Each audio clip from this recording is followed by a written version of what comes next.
বিগত কয়েক বছর ধরে ব্যারাকপুরের মানুষের কাছে দুর্গোৎসবকে এক অনন্য মাত্রায় পরিবেশন করে চলেছে ব্যারাকপুর সুকান্ত সরণি ও পূর্ব তালবাগান সার্বজনীন দুর্গাপুজো কমিটি। এবার তারা ৩৭তম বর্ষে শিল্পী ইন্দ্রজিৎ পোদ্দারের ভাবনায় ব্যারাকপুরবাসীর কাছে একটি চমকপ্রদ পুজোর উপহার দিতে চলেছেন। বৃহস্পতিবার মা অন্নপূর্ণা মন্দির থেকে তাদের খুঁটি এবং প্রতিমা পুজো করে প্রতিষ্ঠা করা হলো। ক্লাবের উদ্যোক্তা জয়দীপ দাস আমাদের জানালেন, মানুষের জীবনের যে অধ্যায় যেখান থেকে মানুষ শুরু করেছিল সেটা অনেক রুটকে ভুলতে চলেছে।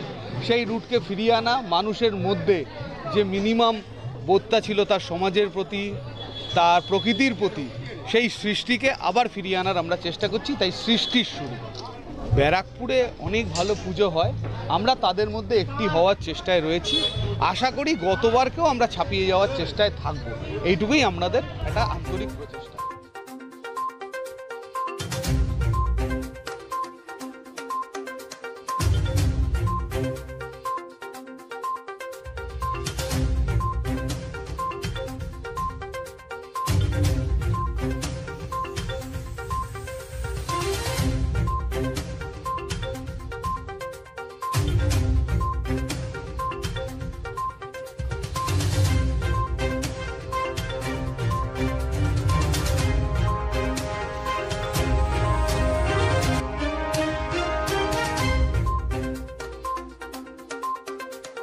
পুজোর এবারের ভাবনার বিষয়ে শিল্পী ইন্দ্রজিৎ পোদ্দার বললেন, একটি বিশেষ চমক থাকছে, যেটা এখনই আমি বলতে চাইছি না।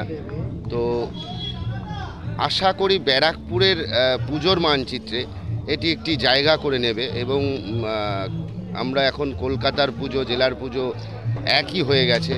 জেলা যেভাবে কলকাতার সঙ্গে টেক্কা দিচ্ছে, তাতে আশা করি যে এই পুজোটা একটি আলাদা মাত্রা দেবে। ব্যারাকপুর থেকে তপন রায়ের রিপোর্ট, আজকের সংবাদ।